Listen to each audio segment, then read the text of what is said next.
하나님 말씀 고린도전서 이제 10장으로 넘어왔습니다. 고린도전서 10장 오늘은 12절에서부터 출발합니다. 12절에서 14절입니다. 고린도전서 10장 12절에서 14절 신약성경 275쪽입니다. 찾으신 줄 알고 275쪽 신약성경 275쪽 10장 12절로 14절 세 절입니다. 합독하겠습니다. 시작. 그런즉 선줄로 생각하는 자는 넘어질까 조심하라. 사람이 감당할 시험 밖에는 너희가 당한 것이 없나니 오직 하나님은 미쁘사 너희가 감당하지 못할 시험 당함을 허락하지 아니하시고 시험 당할 즈음에 또한 피할 길을 내사 너희로 능히 감당하게 하시느니라. 그런즉 내 사랑하는 자들아 우상 숭배하는 일을 피하라. 아멘. 이 본문을 중심으로 선줄로 생각했다 넘어진 자들이라는 제목으로 하나님의 말씀을 상고하겠습니다. 한번 다시 해볼까요? 선줄로 생각했다 넘어진 자들 함께 한번 읽겠습니다. 시작. 선줄로 생각했다 넘어진 자들. 오늘은 2022년도 8월의 첫 주일이자 또 부활하신 주 예수 그리스도께서 승천하시기 전에 다른 보혜사를 보내시겠다 약속하시고 그 약속대로 성령 하나님께서 강림하심을 기억하고 기념하는 성령 강림 후 9번째 맞는 주일입니다. 벌써 9번째 맞는 주일입니다. 무엇보다도 먼저 여러 우여곡절 가운데서도 오늘 여기까지 선하게 인도하여 주셨고 또 이후에도 아낌없이 복과 은혜와 사랑을 부어주시며 영원한 생명으로까지 인도하여 주실 주 하나님께 감사 경배 할렐루야로 그 이름을 송축하며 높여드립시다. 할렐루야. 네, 어렵습니까? 제가 할렐루야 하면 여러분도 같이 할렐루야로 응답하고 그러면 제가 여러분에게 아멘 하면 그럼 여러분이 아멘. 할렐루야. 아멘. 그렇습니다. 2022년에도 세상에 더럽고 추한 것을 담던 쓰레기통과 같은 묵은 누룩과 같은 옛사람을 온전히 벗어버립시다. 여기서 말하는 옛사람은 우리의 육체의 사람을 말합니다. 이미 영의 사람은 거듭났기 때문에 아시겠죠? 벗을 것이 없습니다. 근데 어릴 뿐입니다. 그러나 육체의 사람은 아직도 어떻게 해요? 그 옛 습관을 다 못 버리고 있습니다. 술에 임박했던 사람은 술에서 벗어나기 어렵고 그 다음에 담배에 임박힌 사람은 담배에서 벗어나기 어렵습니다. 그렇다고 그것이 구원의 어떤 극이 되지는 않습니다. 다만 그게 묵은 누룩과 같아가지고 이게 우리를 부풀어 오르게 만들고 나중에는 결국은 영적인 사람이 아니라 육적인 사람으로 점점 타락시켜가는 그런 극이 될 수 있기 때문에 그래서 뭐 해야 된다는 거죠? 하나씩 잘라내야 된다 하는 것입니다. 그래서 옛사람을 온전히 벗어버립시다. 그리스도의 초림과 함께 재림의 약속을 기억하고 기념하며 기다리는 중에 갓난 아기들 같이 늘 순전한 말씀의 젖을 사모합시다. 주께 합당하게 행하여 범사에 기쁘시게 합시다. 기쁘시게 하는 자가 에녹처럼 하나님의 죽음을 맛보지 아니하고도 승천할 수 있습니다. 네. 모든 선한 일에 열매 맺게 하시기를 간구합시다. 성삼일체 주 하나님과 그분의 뜻을 아는 것에 자락합시다. 이처럼 하나님의 말씀을 담고 성령이 역사하는 신령한 전의 한 부분으로 또 황금 그릇 같은 새 사람으로 속사람이 다시 태어나고 자라서 장성하기를 소망합시다. 주 하나님의 은혜와 부르심의 소명대로 그대로 행하며 살아갈 성령 충만의 은총과 능력과 각양 은사도 덧입어서 사람을 취하는 영의 업으로 행복하게 살아가시기를 축원합니다.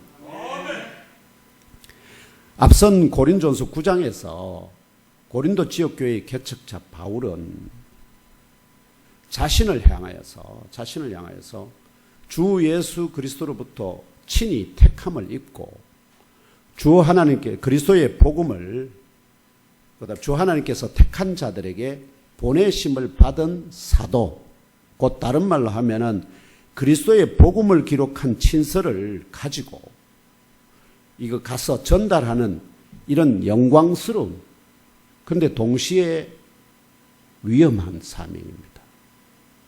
이게 영광스럽기만 한 게 아닙니다. 동시에 위험하죠. 그래서 결국 다 어떻게 됐습니까? 다 죽음보다 더한 극심한 고난, 마지막 세례 그 사도 요한 같은 경우에는 그랬습니다. 다 매우 매우 위험한 사명입니다.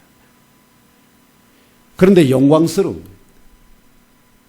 이 사명을 부여받은 참 사신이 아니다고 의문을 던지는 고린도 지역교회의 유대인 중심의 개바파 지체들을 향하여 자신이 다른 지역, 곧 예루살렘이나 유대나 사마리아와 같은 유대인 중심 지역의 지체들에게는 사도가 아닐지라도, 그렇죠.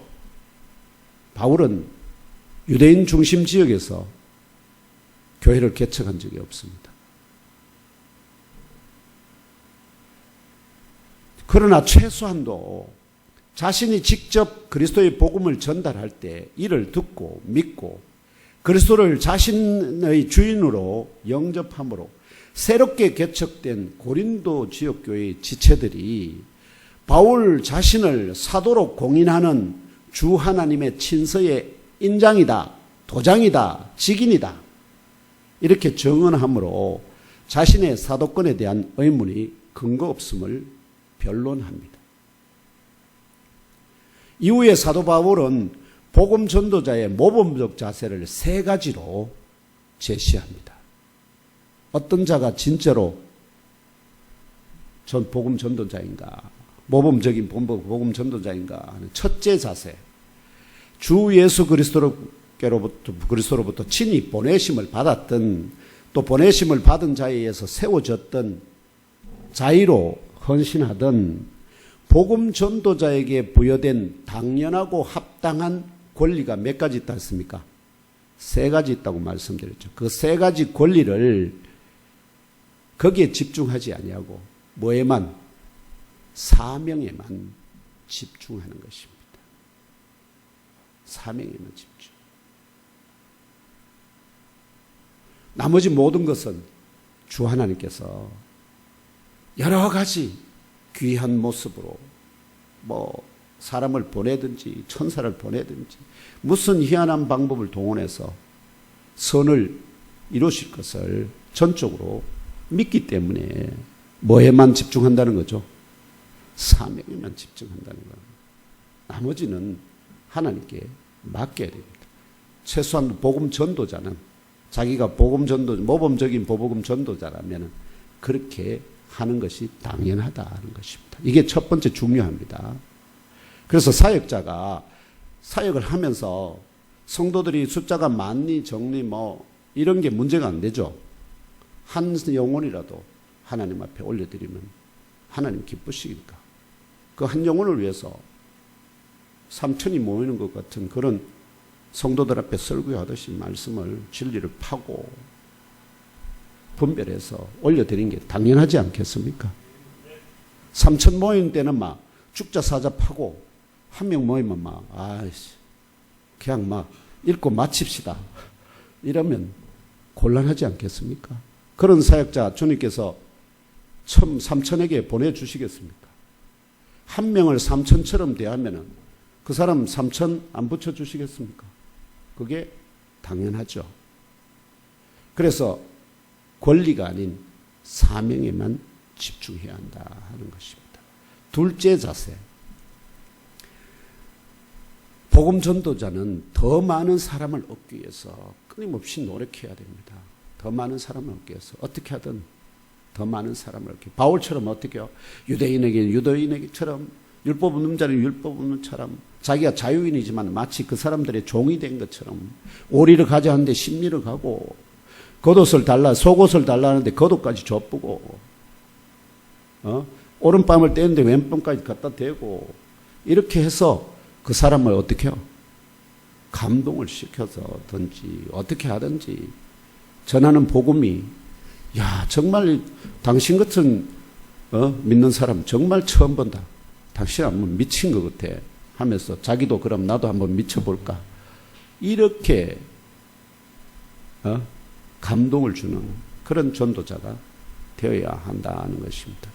바울은 이것을 뭐에 비유하느냐 하면은 복음이라는 영적 올림픽에 참가하여 뛰고 달리고 다투어 이겨서 썩지 아니할 승리자의 관을 얻고자 하는 투쟁하는 선수처럼 모든 힘과 정성과 사랑을 쏟아 부어야 한다는 것입니다. 이게 복음 전도자의 당연한 자세의 두 번째. 그게 목적이 뭡니까? 한 사람이라도 더 얻기 위해, 더 많은 사람을 얻기 위하여. 셋째 자세가 여기가 이제 아주 또 독특한 건데요. 셋째 자세는 복음 전도자는 더 많은 사람을 얻기 위하여 노력하되, 이건 당연한 건데 문제는 그 노력하는 도중에 많은 자를 얻는다든지 아니면 못 얻는 자도 일하면 실망하고 낭망해서 어떻게 해요? 교만해지거나 아니면 무기력해지거나 이럴 수가 있죠. 그래서 이 복음이라는 영적 올림픽에 참가하여 투쟁하는 선수를 다시 빗대어서 얘기하되 영적 훈련과 그다음 영적 성장과 훈련, 자기 몸을 쳐서 자신을 전하는 복음대로 또 자신을 보내신 주 하나님의 뜻대로 자기도 거기에 행하는 것입니다. 자기는 전하면서 전혀 행하지 않는 이런 전도자가 되는 것은 어떤 상황과 같으냐. 마치 올림픽에 참가하는 영광스러운 선수로 택함을 입었지만 이후에 자기 훈련과 성장과 훈련, 자기 몸을 쳐서 정확하게 상대를 가격을 해야 안 됩니까? 근데 그런 훈련이 연단이 부족해 하여서 갈지자로 달리는 달리기 선수 같이 또 허공을 치는 권투 선수 같이 우스꽝스러운 실력의 선수로 드러나면 관중들 사이에서 어떻게 될까요? 완전히 비웃음거리가 되죠. 그래서 비웃음거리뿐만 아니라 조롱의 대상이 되어서 사람들 입에 계속 회전내리면서 어떻게 해요? 모든 사람의 웃음거리로, 그래서 버림받는다는 거예요. 사람들로부터. 그처럼 복음 전도자도 똑같아요. 영적 훈련과 성장과 훈련, 자기 몸을 복종하게 하는 연단이 부족하면 복음 전도자도 타인에게 복음을 전파한 후에 자신이 도리어 버림받을 위험성에 있다는 사실을 사도께서 분명하게 계시합니다. 이게 복음 전도자들이 늘 잊지 말아야 한다는 겁니다. 결론적으로 타이든 자이든 복음을 전하는 성도, 전도자, 선교사, 사역자라는 직분이 영광스럽긴 하지만 동시에 그에 합당한 영적 성장과 훈련, 자기 몸을 쳐 복종하게 하는 연단이 부족하면 타인에게 복음을 전파한 후에 자신이 도리어 버림받을 수 있는 위험한 사명이요 직분이라는 사실을 명심해야 한다고 증언합니다. 뭐라는 거죠? 영광스럽긴 하지만 그러나 위험한 직분이라는 겁니다. 오늘 본문을 포함한 10장은 바로 이런 영광스러운 그러나 동시에 위험한 사명을 받았던 자들이 있었다. 그리고 그들이 어떻게 되었나? 그 본보기를 제시하면서 자기가 말하는 바가 참이다, 하나님의 뜻이다 하는 것을, 진리다 하는 것을 증언해 보입니다. 바로 이 영광스러운 그러나 동시에 위험한 사명을 받았던 자들이 누구냐? 바로 혈통적 이스라엘입니다. 이 혈통적 이스라엘의 대다수가 무엇 때문에 광야에서 엎드려졌는지 그 본보기적인 사례와 영적 교훈을 제시합니다. 이게 굉장히 대부분 성도들이 놓치고 있는 것들입니다. 정말 중요합니다. 실컷 예수 잘 믿다가 끝에 가서 어떻게 된다는 겁니까? 버림을 받을 수도 있다는 사실을 잊지 말아야 한다는 것입니다. 그게 목사든 장로든 권사든 누구든 상관이 없습니다. 그에 합당한 무엇을 갖춰야 한다는 거죠. 복음이 가르치는 바에 따른 자기의 모습을, 성숙한 그런 모습을 갖추어야만 한다 하는 것입니다. 부족한 조언과 함께 그 사례들과 영적 교훈이 무엇인지 상고하면서 2022년에도 저와 형제 자매 여러분을 택정하여 하늘의 머리와 땅의 몸으로 이루어진 유일한 참교회의 지체로 사람을 취하는 영적 업으로 부르시고 속사람을 거듭나게 하시어 영적 지능을 겸비하게 하시고 장성하게 하시는 주 하나님의 뜻과 작정과 소망의 부르심이 무엇인지, 또 우리 오늘 각자의 보고에 따라 새롭게 하달되는 명령이 무엇인지 이 본보기들로부터 확실하고 분명한 주 하나님의 음성과 뜻을 깨달아 알고 믿고 심령에 잘 박힌 못으로 영접하시기를 축원합니다. 결론적으로 이야기하면 이런 겁니다. 우리는 그리스도의 지체지 않습니까? 그 아름다운 영광스러운 그리스도의 지체인 여러분들 중 제가 손이라고 생각해 봅시다. 그리스도의 몸에 붙은 손이 요렇습니다. 어린 막 이제 갓 태어나면 요렇지 않습니까? 그래서 이게 자라가지고 이렇게 돼야 되는데 안 자라고 요러고 있으면 이게 손입니까?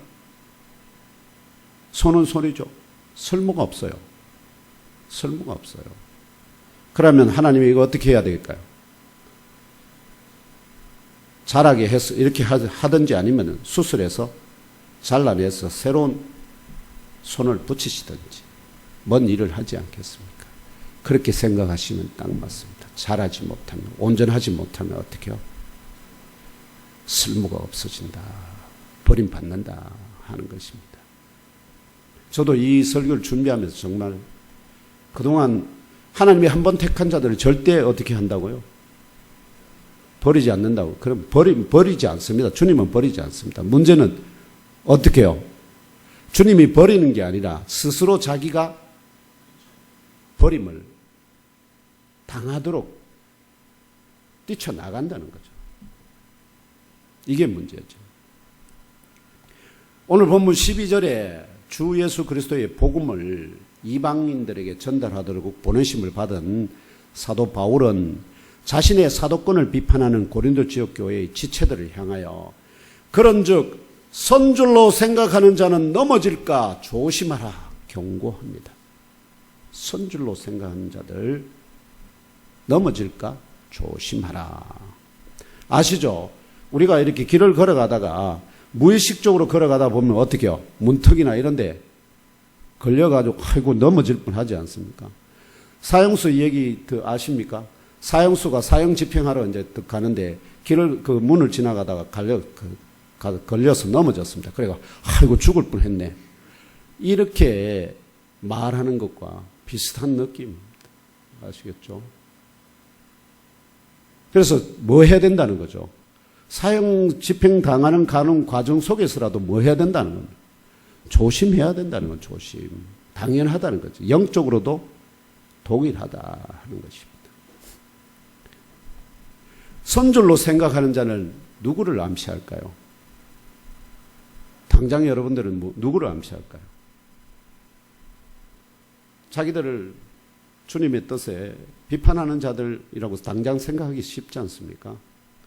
그런데 사도 바울이 선줄로 생각하는 자가 누구인지, 이 누구를 암시하는지 알 수 있는 힌트가 바로 앞에 1절로 11절에 먼저 제시되어 있습니다. 영광스러운 직분을 받아 창조주 여호와 하나님 앞에 당당히 섰던 자들은 바로 사도가 형제들아 부르는 자들과 공동조상인 곧 혈통적 이스라엘입니다. 그러니까 여기서 바울이 형제들아 할 때는 영적인 형제들이기도 하지만 혈통적인 형제들, 바로 유대인들을 부르는 소리입니다. 사도는 자신과 형제들 모두가 익히 너무나 잘 알고 있는 이스라엘의 출애굽 세대들에게 주 하나님께서 부어주셨던 영광스러운 일들이 무엇인지 먼저 1절로 4절에서 5가지로 제시합니다. 하나님이 얼마나 출애굽 세대들을 이스라엘의 출애굽 세대를 영광스럽게 하셨는가 하는 것을 5가지 제시합니다. 1절에서 4절입니다. 찾아 읽으며 무엇인지 알아봅시다. 시작.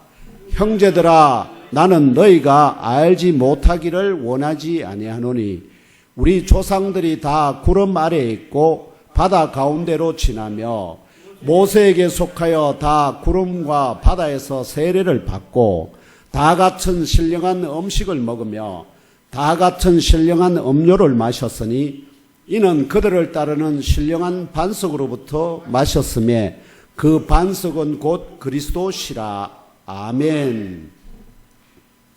이 본문에서 5가지가 영광스럽게 은혜를 받은 5가지가 나옵니다. 첫째, 우리들의 조상들이 모두 구름 아래에 있었다. 는 말입니다.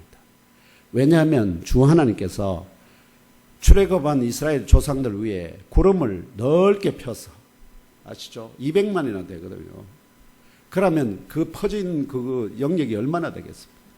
엄청나죠. 근데 그들 모두를 덮을 만한 구름을 어떻게 해요? 그들 위에 임하게 하셔서 낮에는 구름 기둥으로, 밤에는 불 기둥으로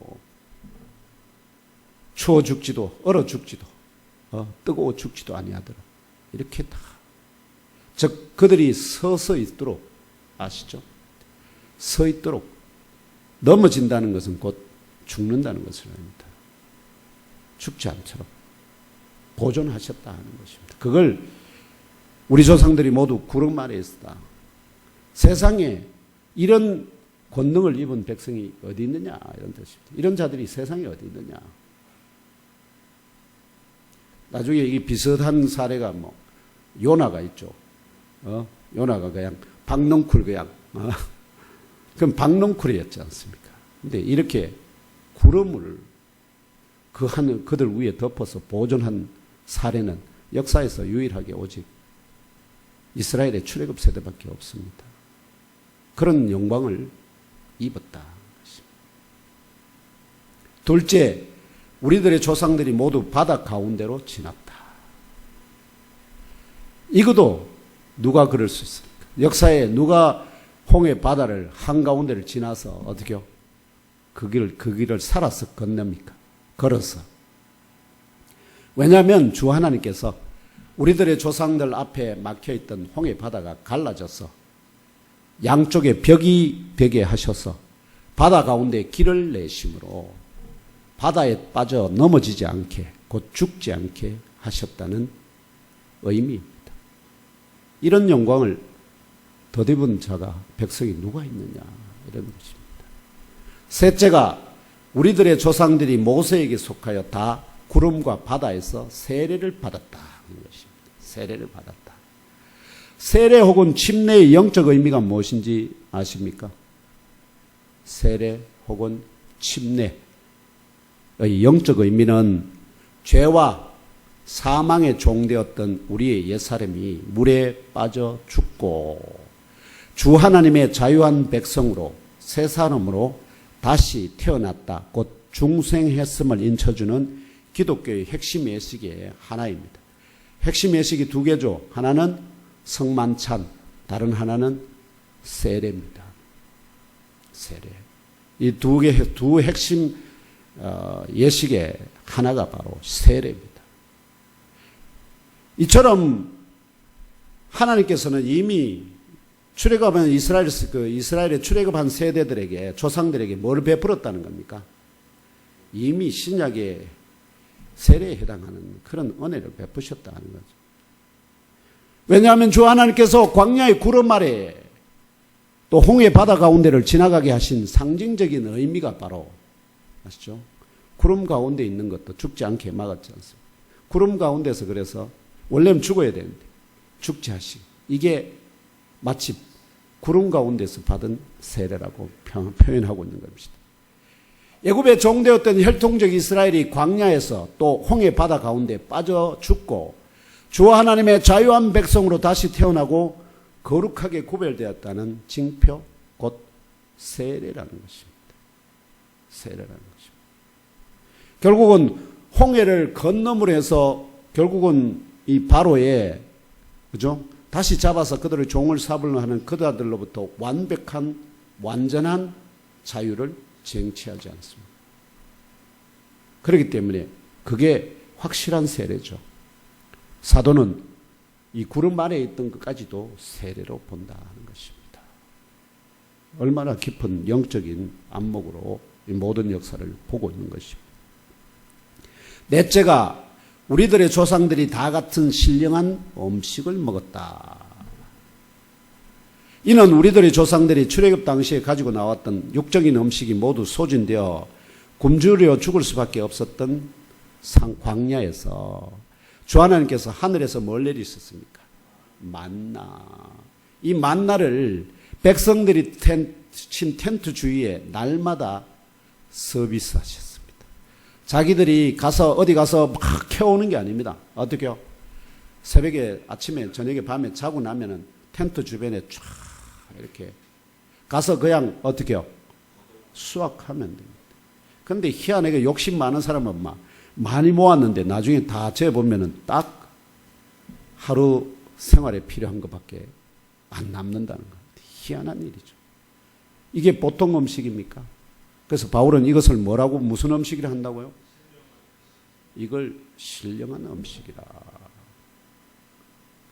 이게 바울의 그냥 의식이 아니라 유대인들이, 랍비들이나 자녀들을 가르칠 때 다 그렇게 공통된 인식이었다 하는 것입니다. 그래서 더 이상 토를 안 답니다. 마지막 다섯째, 우리들의 조상들이 다 같은 신령한 음료를 마셨다 말합니다. 이도 역시 우리들의 조상들이 출애굽 당시에 가지고 나왔던 물과 마실 게 물, 포도주, 그 다음에 젖이죠. 각종 젖 등이 모두 소진되어서 이제 먹으려고 해도 먹고 죽으려 해도, 마시고 죽으려고 해도 마실 것이 없었던 그 광야에서 주 하나님께서 반석에서 생수가 솟구쳐 큰 강을 이루게 하심으로, 이게 무리바 사건이죠. 이 무리바 사건인데 큰 강을 이루게 하심으로 목마름에 빠져 넘어지지 않게, 곧 죽지 않게 하셨습니다. 큰 강을 이뤘습니다. 물 없다 하니까 어떻게 해요? 반석을 쳐서 물이 솟구쳐서 그 사막에 강을 내셨습니다. 그래서 그 강에 들어가서 다 먹고 마시고 물 채우고, 다 가죽 부대에 물 채워서 또 며칠 견딜 수 있도록.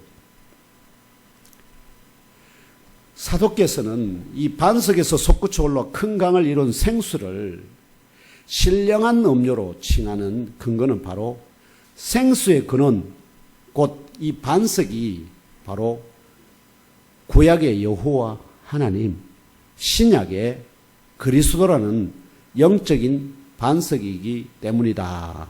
이렇게 소개합니다. 즉 영적인 반석에서 솟아났기 때문에 그것이 무슨 물이라고요? 영적인 생수다. 영적인 음료다. 이렇게. 그러면서 이러한 진리를 사도가 증언하는 증거가 뭐냐면은 에레미야 2장 13절과 요한복음 4장 10절입니다. 여러 본문들이 많이 있는데 제가 찾은 것은 제가 생각에 이것이 합당하다는 생각이 들어서 소개합니다. 같이 자 여기 있습니다. 에레미야 2장 13절 요한복음 4장 10절 함께 읽겠습니다. 시작. 내 백성이 두 가지 악을 행하였나니 곧 그들이 생수에 근원되는 나를 버린 것과 스스로 웅덩이를 판 것인데 그것은 그 물을 가두지 못할 터진 웅덩이들이니라. 아멘. 여기에 생수의 근원, 생수를 내는 샘, 원천, 그것이 바로 여호와 하나님이라는 것이고, 그 다음에 요한복음 4장 10절입니다. 이것은 그 사마리아 여인과의 대화 가운데 나오는 예수님의 말씀입니다. 시작. 예수께서 대답하여 이르시되 네가 만일 하나님의 선물과 또 내게 물 좀 달라 하는 이가 누구인 줄 알았더라면 내가 그에게 구하였을 것이요 그가 생수를 내게 주었으리라. 아멘. 생수를 주려 하면은 뭐가 있어야 되죠? 생수를 품고 있어야 되죠. 그래야 줄 거 아닙니까? 생수를 품고 있는 것이 반석입니다.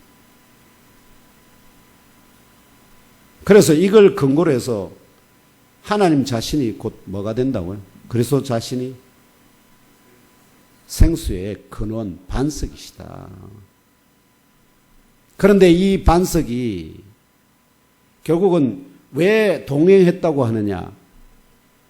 이러한 진리의 증언을 근거로 봐도 사도는 이스라엘의 출애굽 세대는 그들과 동행하시던 여호와 하나님, 하나님이 그들과 함께 있다는 것은 뭐죠? 반석이 그들과 함께 있다, 동행한다 하는 것으로 이해합니다. 그래서 생수의 영적 원천이자 영적인 반석으로부터 솟구쳐 오른 것을 마셨기 때문에 이 생수를 영적인 음료라 제시하는 것입니다. 이러한 근거로 사도는 광야길을 40년간 걸었던 이스라엘의 출애굽 세대들이 목말라 죽지 않도록 영적인 음료를 내어준 영적인 반석과 관련된 영적인 지식과 지혜를 증언합니다. 이 영적인 반석은 성육신 하시기 이전의 그리스도입니다. 할렐루야. 그렇습니다. 바로 그리스도가 영생의 생수를 내시는 영적인 반석입니다. 이 반석 위에, 그리스도라는 이 반석 위에 뭐가 서 있다고요? 신약의 교회가 서 있습니다. 그래서 주께서 베드로를 대해서 바요나 시몬아 네가 복이 있다 하시면서 이것을 진리를 알게 한 이는 네가 아니라 내 육신의 아버지가 아니라 하늘에 계신 내 아버지다 하면서 내가 이 반석 위에 내 교회를 세우시겠다 할 때 그 반석이 베드로의 고백이 아닙니다. 아시겠죠? 뭐라는 거죠? 베드로가 고백한 말 속에 뭐가 들었습니까? 주는 그리스도시요 살아계신 하나님의 아들이. 거기 나오는 그리스도 아시죠? 그 그리스도 위에 내 교회를 세우겠다 이 말입니다. 그런데 대부분 어떻게요?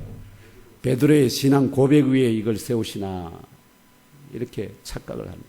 이 말씀을 항상 잘 아까 얘기했듯이 고린도전서 지금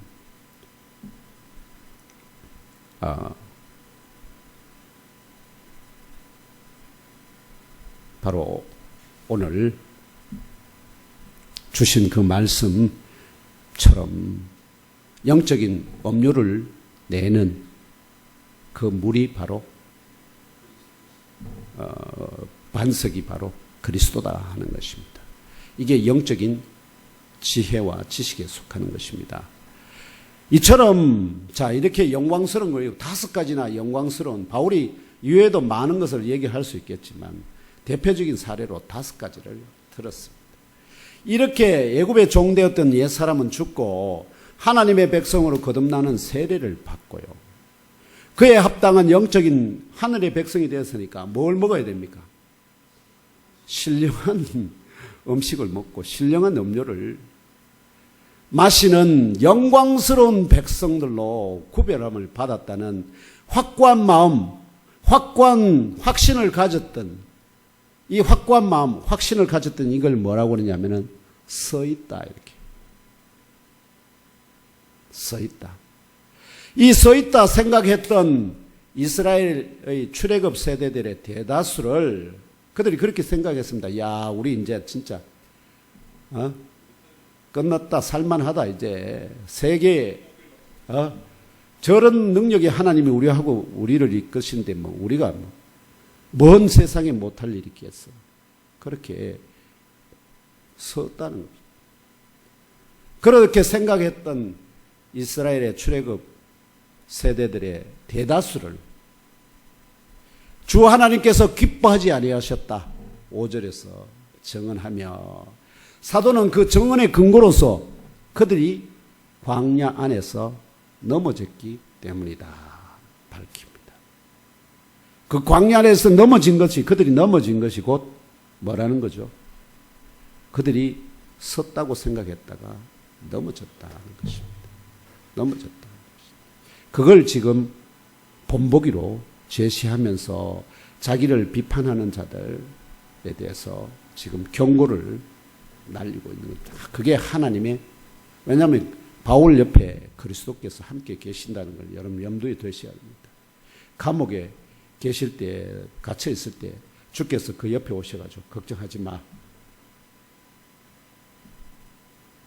최고의 황제 앞에 가서 증언을 할 때까지, 복음을 전할 때까지 죽지 아니한다고 옆에서, 그런 그리스도께서, 그런 주님께서 이 말씀을 하실 때 그냥 옆에 계셨겠어요? 안 계셨겠습니까? 다 감수해 주시죠.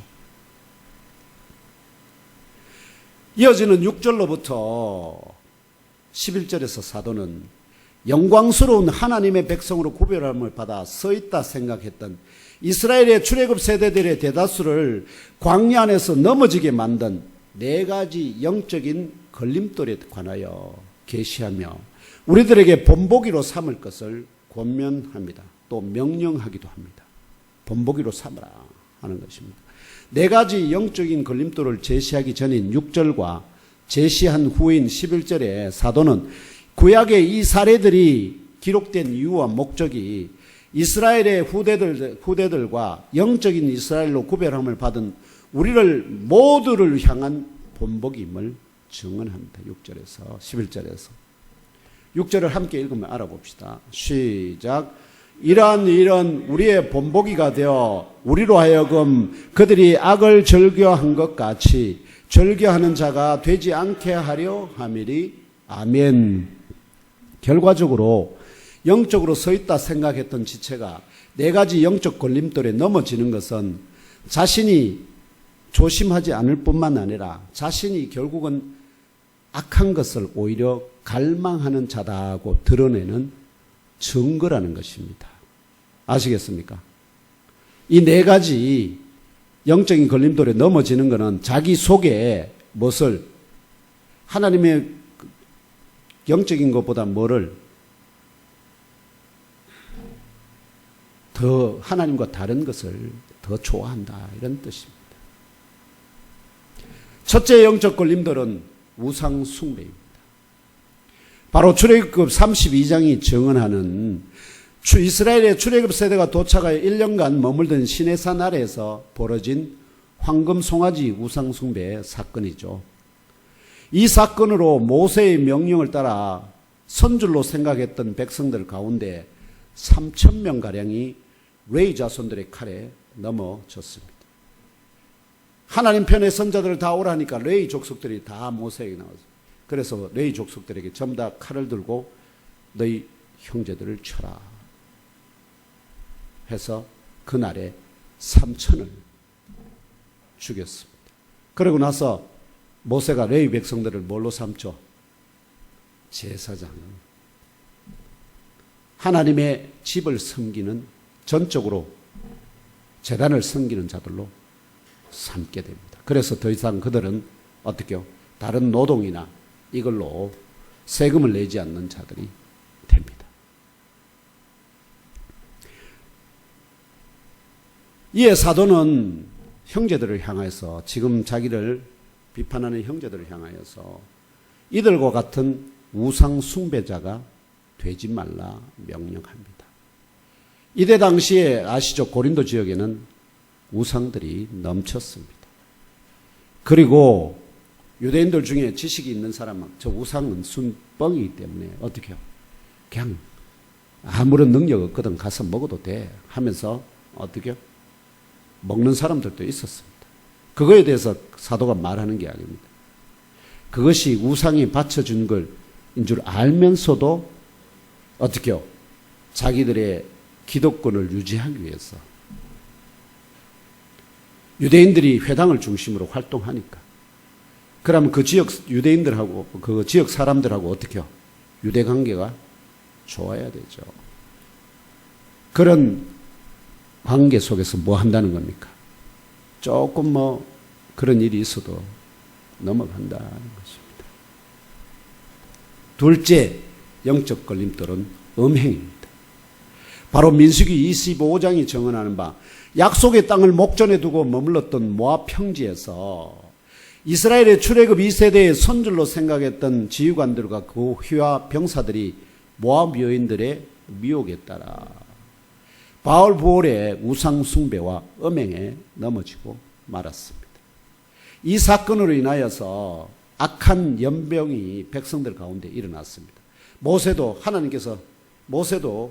그들을 하나님께서 모세에게 명령해서 그 지휘관들을 다 어떻게 해요? 처결하라고 명령을 합니다. 그래서 이 사건으로 인하여 악한 연병도 백성 가운데 일어났는데 이 선줄로 생각했던 자들이 당일에 2만 3천 명이 넘어지고 말았습니다. 이에 사도는 형제들을 향하여 이들과 같이 음행하지도 말자 권면합니다. 음행하면 어떻게 해요? 넘어진다는 것입니다. 셋째 영적 걸림돌은 주 하나님을 향한 시험입니다. 첫 번째 주 하나님을 향한 시험은 출애굽기 17장이 정언하는 바 마사 또는 무리바라는 지역에서 마실 물 때문에 일어났지만 여호와께서 반석에서 오히려 생수를 내시고 큰 강을 이루게 하심으로 그들의 시험과 요구에 응답하셨습니다. 그 과정에서 버림을 받게 된 자가 누구였죠? 모세가 땅땅 두 번 쳐가지고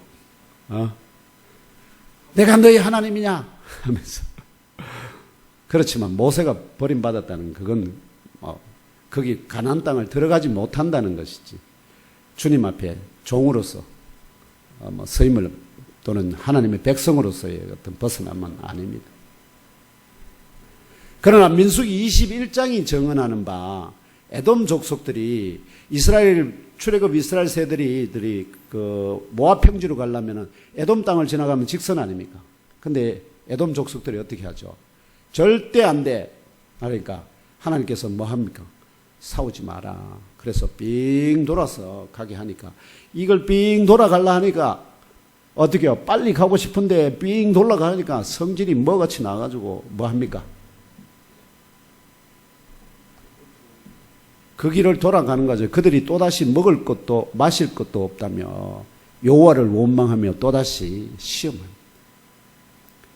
이에 여호와께서 불뱀을 그들 가운데 보내어 물게 합니다. 이 선줄로 생각했던 많은, 여기서 숫자가 정확히 나오질 않습니다. 많은 자들이 넘어지게 만들었던 사건입니다. 그래서 모세 앞에 나가서 그들이 잘못을 구하니까 하나님께서 또 어떻게 해요? 노뱀을 만들어서 달게 해서. 그러니까 여기서 잘 보시면 뭡니까? 비록 그와 같은 잘못을 했더라도 뭐 한다는 겁니까? 돌이켜서 회개하는 자들에게는 다시 하나님께서 뭘 보낸다는 거, 세운다는 거. 노뱀을 세워주신다는 겁니다. 그걸 이해하셔야 됩니다. 그렇게 한 번으로 끝나는 게 아닙니다. 회개하고 돌이키는 것이 더 중요합니다. 이에 사도는 형제들을 향하여 이들과 같이 그리스도를 시험하지 말자 권면합니다. 여기서는 하나님을 시험하지 말고 뭐를 시험하자? 지금 유대인들 중에는 그리스도를 뭘로 하지 않죠? 메시아를, 예수를 메시아로 그리스도로 인정하지 않습니다. 그렇기 때문에 그리스도를 시험하지 말라 하는 것입니다. 넷째 영적 걸림돌은 원망입니다. 이거 우리 수타이 하지 않습니까? 원망입니다. 바로 민수기 13장, 14장이 증언하는 바인데요. 약속의 땅을 정탐한 정탐꾼들의 부정적인 보고를 듣자 모세와 아론을 향하여 원망하며 그래서 새로운 지휘관을 세워줘 애굽으로 돌아가자 이렇게 선동합니다. 그러니까 여호와께서 뭐라 하죠? 정탐국 갈렙과 여호수아를 제외한 이스라엘의 출애굽 세대들 가운데 선줄로 알았던 20세 이상은 모두 40년의 여정 중에 광야 안에서 쓰러질 거야. 하나님이 말씀하셨는데 그러니까 또 이들이 어떻게 합니까? 그러면 우리가 빨리 지금 바로 공격하겠습니다. 해가지고 모세가 공격하지 말라고 하는데 그래야 또 군대를 만들어가지고 그들이 또 치고 올라갔다가 수많은 사람들이 죽습니다. 적에게 패하고. 그리고 결국 패해서 쫓겨가지고 저 홍해 바다 쪽까지 쫓겨나야 돼. 그러고 난 다음에 이제 이것도 안 되고 저것도 하니까 어떻게요? 모세가 이끄는 대로 40년을, 38년이죠. 40년을 광야길을 걷다가 하나님이 선포하신 대로 20세, 당시에 20세 이상의 모든 이스라엘 출애굽 세대들은 다 광야 안에서 쓰러지고 말았다. 이게 원망에 관한 것입니다. 이에 사도는 형제들을 향하여 이들과 같이 원망하지도 말라 명령합니다. 이처럼 영광스러운 하나님의 백성으로 구별함을 받아 서 있다 생각했던 이스라엘 출애굽 세대들의 대다수가 광야 안에서 우상 숭배, 음행, 주 하나님을 향한 시험, 원망이라는 네 가지 영적인 걸림돌에 넘어졌기 때문에 주 하나님께서는 그들을 기뻐하지 않으셨듯이 말세를 만난 모든 형제 자매들 곧 우리들도 이 세상이라는 영적 유배지 안에서 제가 말씀드렸죠. 이 세상은 영적 유배지입니다. 광야와 같습니다. 탈출할 수 없습니다.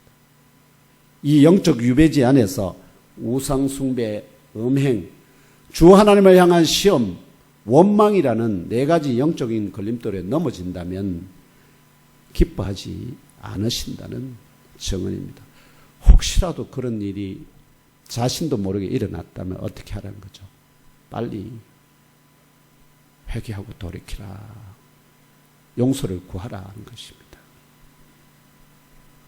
저도 주 하나님 앞에 용서해달라고 구하는 게 많습니다. 오늘 본문 12절에서 사도 바울은 자신의 사도권과 그리스도의 복음이 가진 구원의 능력을 불안정한 것으로 아시겠죠? 두 가지입니다. 자신의 사도권뿐만 아니라 그리스도의 복음이 가진 구원의 능력을 그걸로 부족하다. 그래서 뭐를 해야 된다는 거죠? 율법을 지켜야 되고 할례를 받아야 된다. 이렇게 주장하지 않습니다. 그런 구원의 능력을 불완전한 것으로 의심하게 만들기 위하여 일어선 유대인 지체들과 그 추종자들을 향하여 모세가 주 여호와 하나님과의 언약을 위하여 시내산으로 올라간 후에 40주야가 지나자 지도자 모세는 죽었다고 백성을 말로 선동하여 황금 송아지를 만들어 우상 숭배하도록 일어선 자들과 그 추종자들, 또 음행하도록 일어선 자들과 그 추종자들, 또 주 하나님을 시험하도록 일어선 자들과 그 추종자들, 또 주 하나님을 향하여 원망하도록 일어선 자들과 그 추종자들 모두 약속의 땅에 들어가지 못하고 광야 안에서 넘어졌다는 역사적 본보기를 상기시키면서 선줄로 생각하는 자는 넘어질까 조심하라 경고하는 것입니다. 서 있다는 것의 상징적 의미는 어떤 것에 대하여 확고한 마음, 곧 확신한다는 의미입니다. 어떤 것에 대해서 확신, 그것이 진리든 여부든 상관없습니다. 뭐 한다는 거죠? 내가 아는 거 이거 확실한 거야. 그렇게 해서 다른 거에 대해서 다 어떻게 요 거부. 유대인들의 제일 먼저 유일신 여호와 하나님, 이거 절대 포기 못합니다. 하나님은 한 분밖에 없는데 그분에게 아들이 있다는 건 말이 안 된다. 메시아가 있다는 것은 하나님이 오신다는 겁니다. 그리고 성령이 임하신 것에 대해서는 온갖 그걸 했는데도 불구하고 성령에 대해서 인정을 하지 않습니다. 왜? 또 다른 하나님이 되니까. 그 유일신 사상이라는 그것이 절대적인 진리인 줄 맞죠. 그러나 하나님의 그 존재 양식은 유일신이라는 말만으로는 어떻게 해요? 완전하게 하나님을 설명할 수 없어요. 그래서 우리가 아는 바는 성부, 성자, 성령, 성삼일체 주 하나님 유일신 이렇게 되는 거지. 근데 그것까지 가지 못하고 그냥 중간에 다 생략하고 유일신 하나님 이것에 틀어지는 모든 그거에 대해서는 가르침에 대해서는 뭐라는 거죠? 그건 다 2단이야, 3단이야, 거짓이야 이렇게 되는 거예요. 그게 그렇게 생각하는 것을 뭘 한다는 거죠? 그렇게 확신한다는 걸 선줄로 생각하는 자들입니다. 예를 들어서 구원을 확신한다는 것은 곧 구원에 관하여 선줄로 생각하는 사람들입니다. 구원에 관하여 선줄로 생각하는 사람도 뭐 해야 된다는 거죠? 넘어질까 조심해야 합니다. 그래서 구원의 확신이 절대적인 것처럼 막 주장하는 사람, 무조건 구원의 확신이 있어야 됩니다. 없으면 안 됩니다. 그거보다 더 중요한 것은 내가 구원의 확신을 가졌다 하더라도 뭐 해야 되는가는 항상 그 구원이 완성될 때까지는 뭐 한다는 거죠? 조심해야 한다. 이게 더 중요합니다. 구원의 확신보다. 차원이 다르죠. 그렇게 항상 조심하지 않으면 작은 시험이나 영적 걸림돌에도 넘어질 수 있기 때문입니다. 이어지는 13절에서 사도는 이처럼 사람이라면 누구라도 넘어지게 하는 영적 걸림돌을 만날 수가 있지만 누구라도 믿고 신뢰할 만한 분이신 하나님께서 사람에게 속한 것들, 곧 사람이 감당할 수 있는 시험 외에는 사람들이 시험 당하는 것을 허락하지 않으신다고 증언합니다.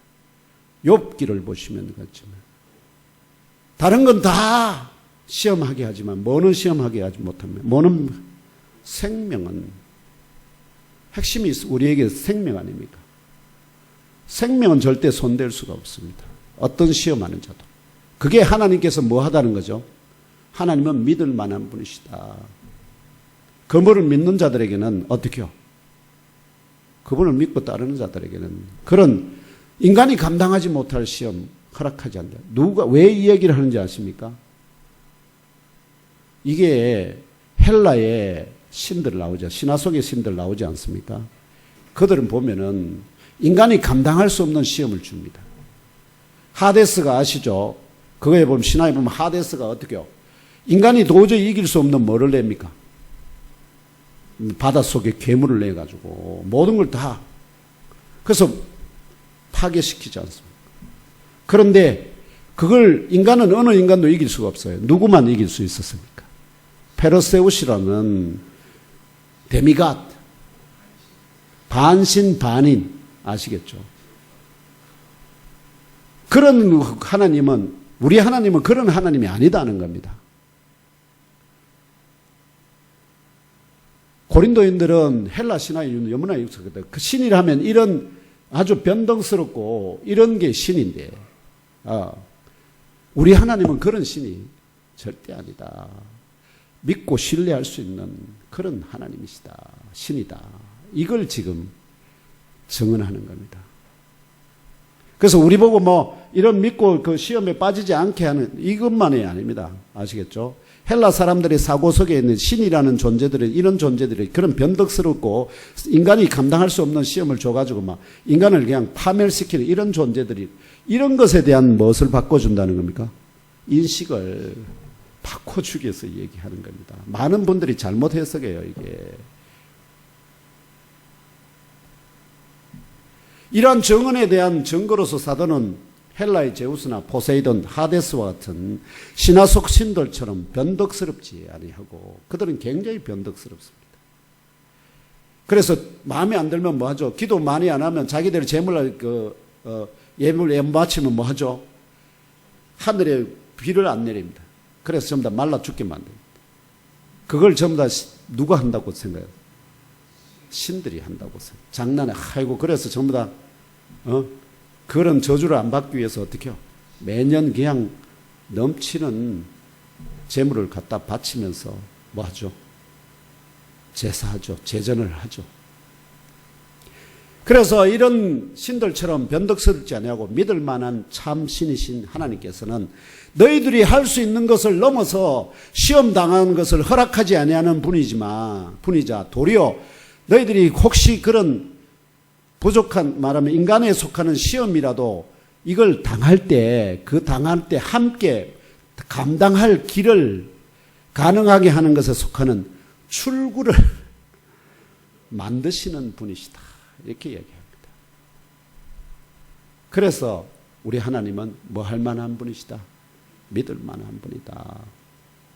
그러나 헬라 신들은 믿을 만한 자들이 아니다. 이러한 정언과 변증의 결론으로서 사도는 14절의 사도는 그런즉 내 사랑하는 자들아 우상 숭배하는 일을 피하라 명령합니다. 너희들이 우상 숭배하는 그 신들이 그렇게 변덕스럽고 하지만 그러나 우리 하나님은 신실하고 믿을 만한 그분을 믿으면 그 너희들이 생각하는 그 우상들이 신화 속 신들이 뭐 인간이 감당치 못한 시험 주지 않고 너희들이 다 감당할 만한 시험밖에는 주지 않는다. 그렇기 때문에 뭘 끊으라는 거죠. 우상 숭배하는 걸 끊어가는 것입니다. 마찬가지입니다. 우리 조상 숭배하는 거, 그 조상 숭배하는 것에 대해서 결국 우리는 다 알지 않습니까? 그 귀신들이 와서 먹는 것도 아니요. 그 뒤에 누가 있죠? 우리 조상들의 영이 와서 먹는 게 아닌 줄을 다 아시죠? 거기에는 누가 그 가운데 역사할까요? 귀신들이 역사한다고 바울은 증언합니다. 그렇기 때문에 귀신들에게 결국은 뭐 한다는 거죠? 제사를, 제물을 드린다는 겁니다. 그렇기 때문에 이게 뭐라는 거죠? 우상 숭배에 해당된다 하는 것입니다. 우리 모두 우리를 넘어지게 하는 우상 숭배하는 일을 피해서 요셉이 자기의 옷을 잡은 보디발 장 옷을 잡아서 어떻게 같이 자자고 막 이렇게 하니까 요셉이 깜짝 놀래가지고 어떻게 자기 옷을 확 벗어버렸죠. 옷도리를 벗어버리고는 그 옷을 남겨둡니다. 내가 여호와 앞에 어찌 이 악을 행하여 득죄하리까 고백하며 달아나 버리지 않습니다. 그 때문에 나중에 모함을 받아서 뭐가 됩니까? 감옥에도 들어갑니다. 몇 년이 있었는지도 잘 모릅니다. 그럼에도 불구하고 하나님은 뭘 냈습니까? 피할 길을 냈을 뿐만 아니라 오히려 어떻게 해요? 그를 연단해서 하나님의 뜻을 이루는 바로 요셉이 그리스도의 하나의 예표거든요. 네. 그렇게 모함을 받아서 감옥에 들어가 죽을 그런 상황이 된다 하더라도 하나님은 그를 어떻게 해요? 들어서 최고의 영광스러운 자리에 앉히실 것이다. 이처럼 멀리 피해 달아나시기를 주 예수 그리스도의 이름으로 기원합니다. 이제 말씀을 맺고자 합니다. 지금 오늘 여기까지 저와 형제 자매 여러분의 속사람도 물과 성령으로 거듭났지만 갓난 아이에서 자라고 장성한 세상이 감당치 못하는 참 성도로 또 영의 여부가 되게 하기 위하여 복음이라는 영적 올림픽의 경쟁력 있는 선수로서 또 모범적인 자세를 소유한 복음 전도자로서 더 많은 사람을 취할 수 있도록 우상 숭배, 음행, 시험, 원망이라는 영적인 걸림돌들에 넘어지지 않고 끝까지 견고하게 서 있을 수 있도록 성령의 영적 교감과 깨닫게 하심과 견인하심을 따라서 하루하루 이어지는 영적 실험과 영적 전투 현장 속에서 장성한 푸뉴마티코스로 성숙되는 과정에 있습니다. 믿습니까? 그러는 가운데 환난과 박해의 영적 바람이 불더라도 그것은 다 사람이 감당할 시험밖에 그 범주 안에 있다는 것입니다. 또 선을 행하는 중에 당하는 고난이라도 열심히 장로님 일하는데 뭐 예수제가 어떻고 저떻고 이렇게 속을 긁지만 그렇더라도 욕을 욕으로 악을 악으로 갚지 말고 원수를 향하여서도 오히려 복을 빌어주므로 하나님이 예비하신 한 사람이라도 취하여 주 하나님께 올려드리는 충성된 업으로 쓰임 받으시기를 영적인 반석 되시는 그리스도 예수님 이름으로 축복하며 기도합니다.